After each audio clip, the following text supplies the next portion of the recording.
platforms when he ran was he wants to reduce our incarceration rate. Okay. And as you can imagine, either people were really excited for that, and then there's the other side who is not happy. Yeah. Because you're cutting into their funds. The cool thing is, so this dude got elected about 3 months ago, and he's actually already changing things. Which is very surprising to me. Because, I mean, you can vote for someone, and they can promise you all these things, but you don't know until they actually get in the office. But he's actually already, he's gotten rid of cash bail. So what does that mean? So right now, let's say you were to commit a crime and your bail was set at, $100,000. Right. And we didn't have the money to bail you out. Right. You would sit in prison for months. Okay.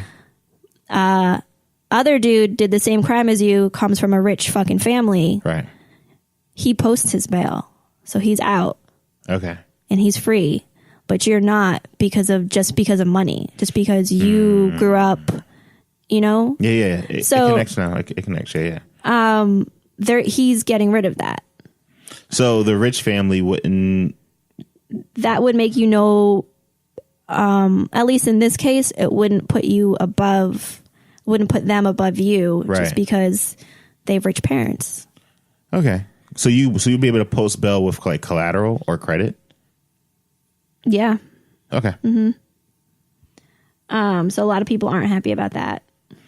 Because mofos be hating on joy. A lot of people just hate on people's joy. Like, one of the things that I think is super important to what I consider to be a very happy and fulfilled life is if it's not murder and it's not delinquency, like you're not hurting people. Yeah, if it's not a violent crime. Yeah, well, if it's not a violent crime, if you're not like seriously fucking with people's like way of life, like because of your actions, people now have to like move or some shit.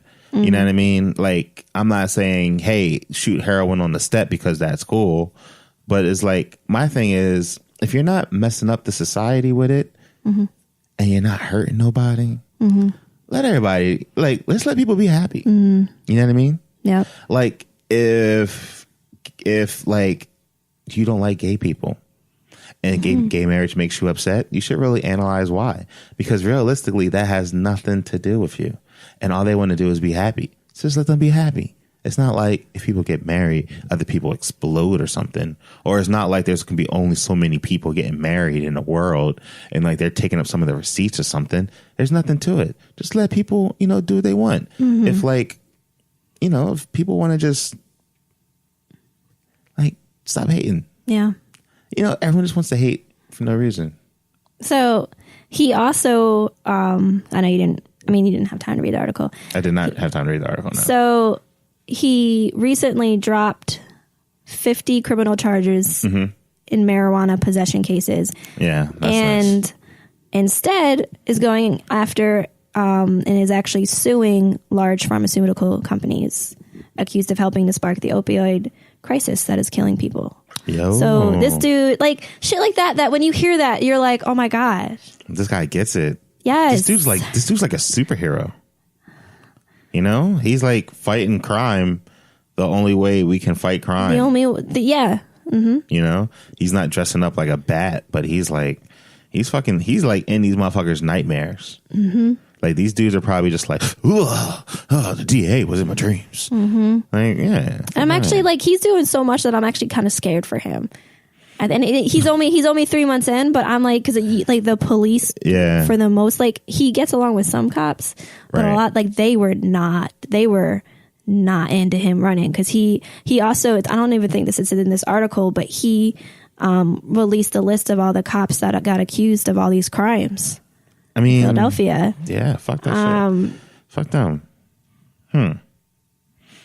Fuck that. Release the list. That's all I'm saying. Yeah, so shout out to him, and I hope that he keeps, hopefully, like I feel like he's setting a precedent for hopefully other cities to follow. I agree with you. And if hopefully he survives. Truth be told, when Obama got voted for president, I was like, you were scared for him. I was like, oh my God, I hope he makes it. Yeah. Because I was like, yo, they shot Reagan and they love Reagan. Mm-hmm. They was like, yo, Reagan got to go.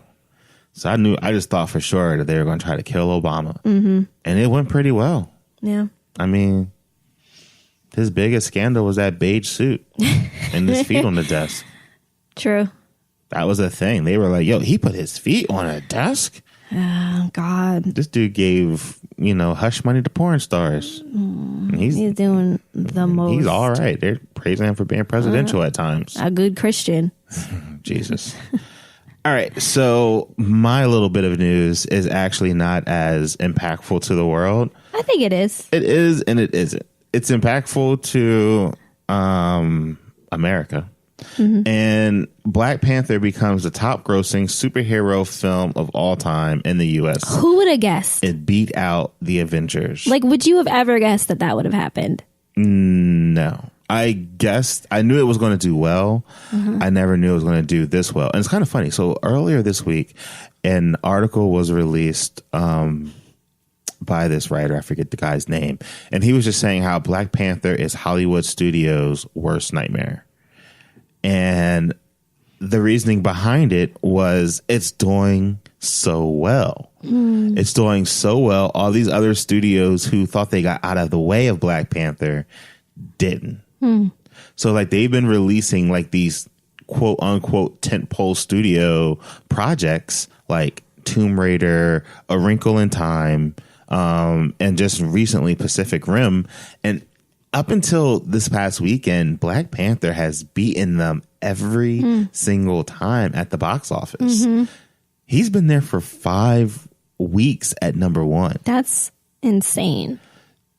Imagine if you ran a studio company and you were going to release your, I don't know, $100 million action film starring a woman, and it's a video game, and you're hoping to bank in early on this whole video game craze, like the comic book craze did. Mm-hmm. And you're like, we're going to get out of the way of Black Panther. We're going to get out of the way of Wrinkle in Time, and we're going to release this a whole 4 weeks after Black Panther comes out, and like 2 weeks after A Wrinkle in Time, and we should be all right. Mm-hmm. And what becomes number 1 that week? Black Panther. Are you kidding me? Could you imagine how sick you would be? No. And now they're at the point now where Pacific Rim costs $150 million to make. They're banking on it being huge. They got John Boyega in there. And they're expecting it. They're projecting Pacific Rim to do $25 million in its opening weekend, which is not a lot for a $150 million film. $150 million film. You want to have, a much stronger opening. You want to at least double that to be a nice, strong opening. 60 million's a good opening. Somewhere around there. It's just like let you know that you're on a good trajectory to make some money. You're not going to be a failure of a project. What saved Pacific Rim last time was the overseas. Apparently, Asian people really love seeing giant robots fight monsters. Pacific Rim 2 has giant robots fighting giant robots and monsters. That's pretty exciting. That is pretty exciting. So I'm excited for that. I'm excited for all the other opportunities. Since Black Panther has come through and kicked ass on the scene, a lot of other projects have been greenlit by people of color. Ava DuVernay. Ooh, I know I butchered that one. She is going to be directing the New Gods for DC. I don't think this is ever going to happen, but this is what she's going to do. So if that is true, she would get a $200 million film. Damn. That would be... That'd be awesome. Yeah, especially since like women weren't getting $100 million films until Wonder Woman. I was going to say last year. Yeah. And that's just crazy to me. Black men weren't getting... Well, nah, we weren't. But people are still arguing that like women are making what men making with that whole like we make 70 cents for what men make on the dollar. But I'm like, you have Hollywood showing us this easy math in millions. Just follow. It's just like follow the simple easy. math. The simple math. Just take away all the zeros. Mm-hmm. You know, it's really simple. All those zeros scare you. Just slash all those zeros. You see a 10 on one and I mean, they're not even making 70. They were making probably. I don't even want to think about it. It is alarming to think about. Well, anyway, I'm just hoping that more and more comes from it. Spike Lee's supposed to be directing one for Sony, I think it is. So we'll see what happens with that. But it's interesting that it was like this movie is doing beyond well. It is a phenomenon. Mm-hmm. It's phenomenal. I remember because we actually were talking a little bit about this yesterday. Yeah. And what I said to you is at this point, anyone that's going to have gone to see Black Panther has already seen it. So this is everyone, I mean, like us, that has seen it for the second time, the third time. And it hasn't even like hit DVD market yet. Like, wait till the DVD hit market. Like, I'm definitely buying the most exclusive DVD I can get. Well, we're going to buy, if there's a $50... Yeah. I'm trying to get like a bus. I'm trying to get like a map of Wakanda. Like, help your boy out. I was like a DVD case that folds out into a Black Panther mask. Yeah, and I like wear that shit around. Yes. Yeah. The Black Panther will protect you. I feel like we're also going to have an unopened copy and then the copy we watch. It might make it onto the wall of Black excellence. It might. That I got going on over here. Everyone on the wall is, well, I got 2 non-Black people. I guess I got to. I'll figure it out. Yeah, it's fine. Yeah, it'll work out. There's a lot of diversity around here.